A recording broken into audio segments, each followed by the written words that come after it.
안녕하세요. 학점은행의 하무성 멘토입니다. 오늘은 방통대 식품영양학과 편입하는 방법에 대해서 완벽하게 정리해드리는 시간을 갖도록 하겠습니다. 고등학교 졸업자인데 영양사를 목표로 하시는 분이나 빠르게 학위 취득을 하고 싶으신 분, 이를 병행하면서 준비를 하고 싶으신 분, 이러한 분들은 이 영상을 끝까지 보셔야 합니다. 오늘은 실제 사례를 바탕으로 해서 편입 조건과 학점은행제로 준비하는 방법과 소요기간, 그리고 꿀팁까지 한 번에 이해하실 수 있도록 설명드리도록 하겠습니다.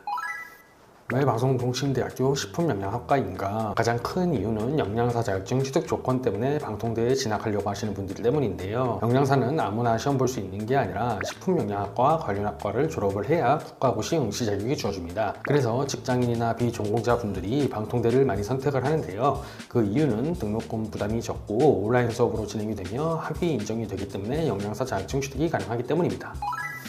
신입학과 편입학에 대한 차이점에 대해서 알려드리도록 하겠습니다. 신입학은 1학년부터 시작을 해서 4년 동안 방송통신대학교를 다녀야 됩니다. 반면에 편입학은 30학점을 보유하고 있으면 2학년으로 진학이 가능하며 63학점을 가지고 있으면 3학년으로 편입이 가능합니다. 즉 편입학 조건만 맞추면 훨씬 빠르게 졸업이 가능합니다. 그래서 대부분 편입을 목표로 준비하고 계십니다.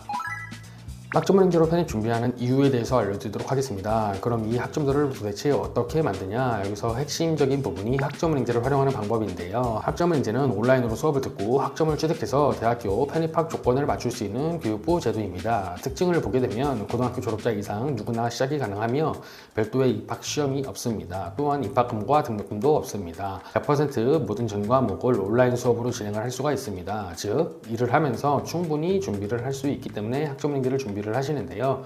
특히 중요한 점은 학점은행제는 학년제가 아니라 학점제로 운영이 되기 때문에 여러 가지 많은 방법을 활용해서 빠르게 학점을 채우게 되면 조기 편입이 가능합니다. 소요기간에 대해서 알려드리도록 하겠습니다. 가장 많이 물어보시는 부분인데요. 소요기간은 상황에 따라서 다르지만 30학점을 취득을 하시려면 약 1학기에서 2학기, 63학점을 취득하시려면 약 2학기에서 3학기 정도가 소요가 됩니다. 단 온라인 수업만으로는 연간 이수 제한이 있기 때문에 한 학기에 최대 24학점, 1년에 42학점만 들을 수가 있습니다. 그래서 학습기간을 줄이려면 추가적인 전략이 필요합니다. 기간 단축 방법에 대해서 알려드리도록 하겠습니다. 기간을 줄이는 방법은 크게 두 가지가 있는데요. 온라인 수업을 제외하고 첫 번째로는 자격증을 활용하는 건데요. 학점 인정 자격증 취득 시 적게는 6학점에서 많게는 20학점까지 인정을 받을 수가 있습니다. 두 번째 방법으로는 독학사 시험을 치르는 건데요. 1년에 총 한 번씩 있는 4단계의 시험 중에서 시험을 응시하고 통과를 하게 되면 과목당 4학점에서 5학점을 인정받을 수가 있고 단계별 최대 20학점까지 받을 수가 있습니다. 학점 인정 자격증과 독학학위제 시험 이 두 가지를 병행하게 된다면 1년 내외로도 63학점을 취득을 하셔서 3학년으로 편입이 가능하기 때문에 많은 분들이 이 방법을 활용하고 계십니다. 학점은행제 수업 방식에 대해서 자세하게 알려드리도록 하겠습니다. 100% 온라인 강의로 진행이 되며 핸드폰이나 태블릿 등으로도 모바일 수강이 가능합니다. 출석은 직접 출석이 아니라 영상을 시청하는 방식으로 출석 인정이 진행이 됩니다. 학습과정 내에는 중간고사와 기말고사 등 시험이 있는데요. 해당 시험은 오픈북 방식으로 교환과 자료를 참고하면서 풀 수 있습니다. 학습과정 내에 과제와 토론도 존재하는데요. 학생 멘토가 무상으로 제공하는 자료만 잘 활용을 한다면 크게 어렵지 않게 수정을 해서 제출을 하셔서 높은 점수를 받을 수가 있습니다. 점수를 높게 받는 방법에 대해서 알려드리도록 하겠습니다. 편입에서 가장 중요한 건 학점 관리인데요. 점수를 잘 받는 방법은 출석은 절대로 빠지지 않는 것이 좋습니다. 그리고 토론과 과제 등을 성실하게 작성을 하셔야 됩니다. 시험은 멘토가 준 자료를 정리를 한 후에 응시를 하시는 게 좋고요. 어렵지 않은 낮은 난이도의 과목을 선택하셔서 수강하시는 것이 좋습니다. 학점은행제는 학습 멘토와 소통을 꾸준히 잘 하고 학습 관리만 잘 받으면 고득점이 가능한 구조라서 많은 분들이 편입하게도 활용하고 있습니다.